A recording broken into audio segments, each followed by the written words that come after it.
Hello there friends, welcome back to the channel. तो भाई आज हम महिंद्रा 3XO के बारे में बात करेंगे और ये गाड़ी क्यों सेगमेंट बीटर इसको कहा जा रहा है। भाई सब जगह लोग बात कर रहे हैं कि this car is the best compact SUV. क्यों है, क्या ये सच में है, क्या ये सच में नहीं है। इसके कंपटीशन में जो जो सारी गाड़ियां आती है उनके बारे में भी मैं थोड़ा सा लाइट थ्रो करूंगा। और ये गाड़ी क्या उन सब जो कॉम्पैक्ट एसयूवीज जो काफ़ी टाइम से रनिंग में है, जैसे ब्रीजा वगैरह या सोनेट है या आपकी नेक्सॉन है, जो एक तरीके से एक टाइम पर भाई 1 साल पहले आप कह सकते हो कि वो जो है वो कॉम्पैक्ट एसयूवी की किंग थी। तो अब जब से भाई 3XO लॉन्च हुई है तो बहुत सारे क्वेश्चंस अराइज होने लग गए हैं कि भाई क्या ये जो गाड़ी महिंद्रा ने लॉन्च करी है, is this the compact SUV का सेगमेंट बीटर। तो भाई आज ये वीडियो इसके बारे में रहने वाली है कि क्या ये सच में है और क्या इसमें क्या बेटर है बाकी गाड़ियों से, और क्या इसमें भाई बुरा है बाकी जो कॉम्पैक्ट एसयूवीज हैं उनमें से। तो आप भाई एंड तक अगर वीडियो को अच्छे से सुन लेंगे, समझ लेंगे और देख लेंगे तो आई एम श्योर आप समझ पाएंगे कि क्या ये सच में कॉम्पैक्ट एसयूवीज की लाइनअप में बेस्ट है या नहीं है। Friends, if you are seeing me for the first time on your channel और आप ऑन योर स्क्रीन, अगर आप फर्स्ट टाइम आए हैं और इस चैनल में फर्स्ट टाइम आए तो it is request from my side कि please do subscribe to the channel. तो भाई मैं स्टार्ट करता हूँ। सबसे पहले मैं आपको साथ साथ 3XO जो है वो रनिंग में भी लगाऊंगा और बताता भी जाऊंगा कि इस गाड़ी में क्या बेटर रहता है। तो भाई आप जैसे देख सकते हो ये मैंने 3XO जो है वो आपके लिए प्ले कर रखी है। और इसमें भाई मैं आपको सबसे पहले जो मेन चीज़ है वो बता देता हूँ कि इसके अंदर जो है वो महिंद्रा ने 3 इसके इंजन्स निकाले हैं। एक अपर ट्रेन का पेट्रोल इंजन है, एक लोअर ट्रेन का पेट्रोल इंजन है और एक डीजल इंजन है। डीजल में एक ही टाइप का आता है। और जो पेट्रोल में आपको जो अपर ट्रेन का इंजन विच आ रहा है, विच स्टार्ट फ्रॉम AX5L, वो काफ़ी ज़्यादा पावरफुल रहता है। उसके अंदर जो आपको पावर रहती है दैट इज़ अराउंड 96 किलोवाट की। BHP अराउंड 125 से 130 रहती है। और जो इसकी टॉर्क है वो 230 न्यूटन मीटर की रहती है। जो उससे नीचे वाला ट्रेन का इंजन रहता है वो आपको रहेगा 1.2 लीटर का ही, लेकिन उसमें आपको पावर मींस जो आपकी पावर है वो अराउंड 82 किलोवाट हो जाएगी और आपकी जो टॉर्क है वो अराउंड 200 न्यूटन मीटर हो जाएगी। तो वो भी भाई बुरी नहीं है, लेकिन इसके अंदर जो है वो 2 इंजन है, एक ऊपर का और एक नीचे का। और जो डीजल में है वो एक इंजन आ रहा है which is turbo CRD engine, जो आपको 300 न्यूटन मीटर टॉर्क देगा और अराउंड 85-86 किलोवाट की पावर दे रहा है। BHP की बात करें तो 115 से 120 रहने वाली है डीजल इंजन की। तो जो तीनों ही गाड़ियां वो पावरफुल है। और अगर आप इस गाड़ी की टॉर्क की बात करो डीजल वाली की, तो वो क्रेटा से भी ज़्यादा है। तो आप कह सकते हो कि भाई एक अच्छे रेट पे ही आपको, अगर आप MX2 Pro वेरिएंट लेते हो तो अराउंड 11-12 लाख में आपको डीजल गाड़ी मिल जाएगी, वो भी 300 न्यूटन मीटर टॉर्क वाली। जबकि आप कहाँ भाई क्रेटा लोगे जिसका बेस वेरिएंट ही अराउंड 13-13.5 से स्टार्ट हो रहा है ऑन रोड। तो एक तो भाई सबसे बड़ी इसकी क्या बात आ जाती है कि भाई इसका जो रेट महिंद्रा ने इतना ज़्यादा रीजनेबल निकाला है, जो बाकी जो कॉम्पैक्ट एसयूवीज है उसकी रेंज में ही ये गाड़ी जो है वो स्टैंड नहीं करती। जबकि फीचर्स वगैरह और जो बेसिक पावर वगैरह है उन सब चीज़ों में ये हो सकता है कि बाकियों जो कॉम्पैक्ट एसयूवीज है उनसे ऊपर हो। जैसे आप देख सकते हो कि इसमें 60/40 स्प्लिट सीट आ रही है पीछे वाली, जो आपको सोनेट में नहीं मिलती। सोनेट का और भाई नेक्सॉन का जो बेस वेरिएंट, जैसे सोनेट का जो बेस वेरिएंट है वो स्टार्ट होता है 8 लाख से, नेक्सॉन का भी जो बेस वेरिएंट है वो स्टार्ट हो रहा है 8 लाख से। लेकिन इसका जो आपको बेस वेरिएंट है MX1 जिसको कहते हैं, जिसकी डिलीवरीज भी स्टार्ट हो चुकी हैं। बहुत सारे भाई कमेंट भी कर रहे हैं कि भाई डिलीवरी मिल गई है, ये है वो है, बहुत अच्छी बात है। वो आपको 7.5 लाख से स्टार्ट होता है और ऑन रोड अराउंड 8.5-8.60 के बीच में पड़ भी जाती है। जबकि आप नेक्सॉन की तरफ जाओगे उसके बेस वेरिएंट वो आपको 9-9.25 के पड़ते हैं ऑन रोड।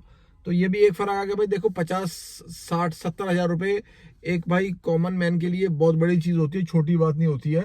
जो भाई एक नॉर्मल इंसान है, मिडिल क्लास बंदा है, उसके लिए भाई 60-70 हज़ार रुपये बहुत बड़ी चीज़ होती है।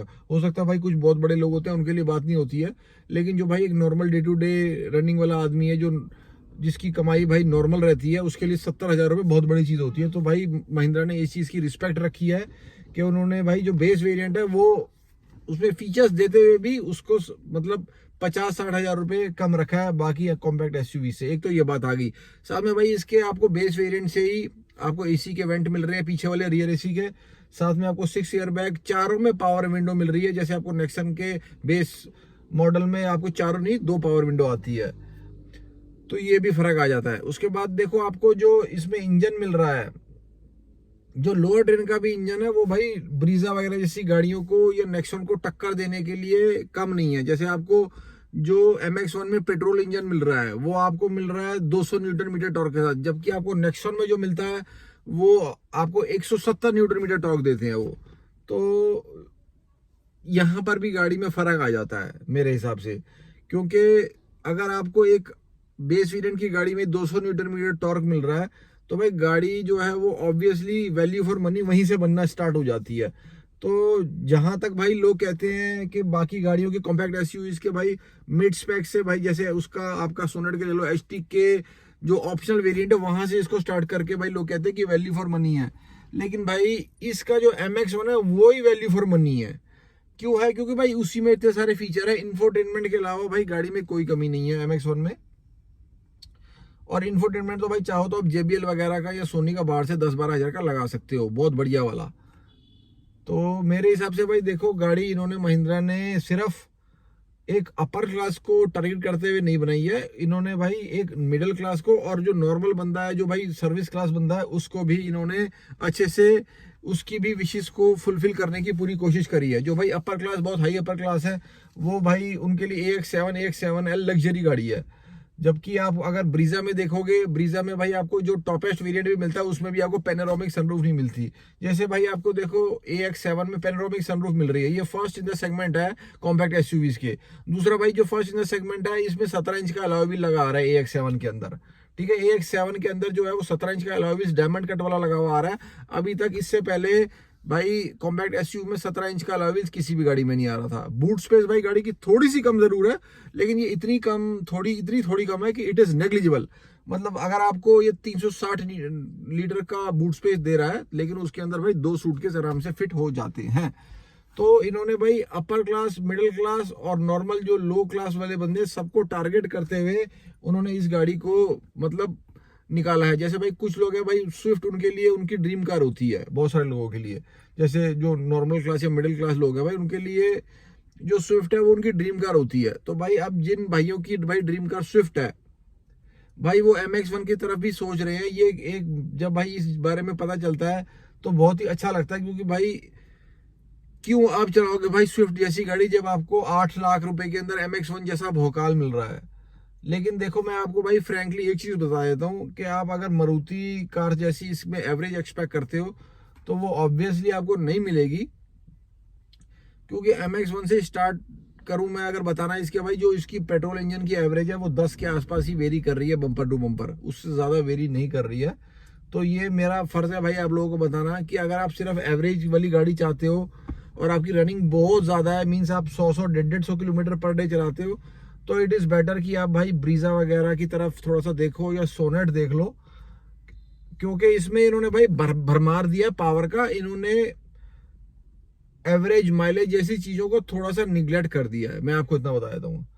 तो भाई अगर तो आपकी 10 12 15 किलोमीटर की पर डे रनिंग है तो भाई आपका 100 150 200 रुपए में आप शान भी बना लोगे ब्लैक कलर की MX1 लेके, और आपका जो है वो पॉकेट पे भी उतनी हैवी नहीं रहेगी। लेकिन भाई अगर आपकी रनिंग 100 150 किलोमीटर भाई जैसे दिल्ली गुड़गांव करते हो आप ऑन अ डेली बेसिस, या भाई आप आपका ऐसा है कि आप एक सिटी से दूसरी सिटी जाते हो, पुणे से मुंबई जाते हो, मुंबई से आप जो है वो ऐसे अप डाउन दूर की सिटीज में करते रहते हो, तो आपके लिए अगर आप एवरेज देख रहे हो तो आपको भाई मारुति की या Hyundai की कोई गाड़ी जैसे आपको i20 वगैरह की तरफ भी एक बार देख लेना चाहिए।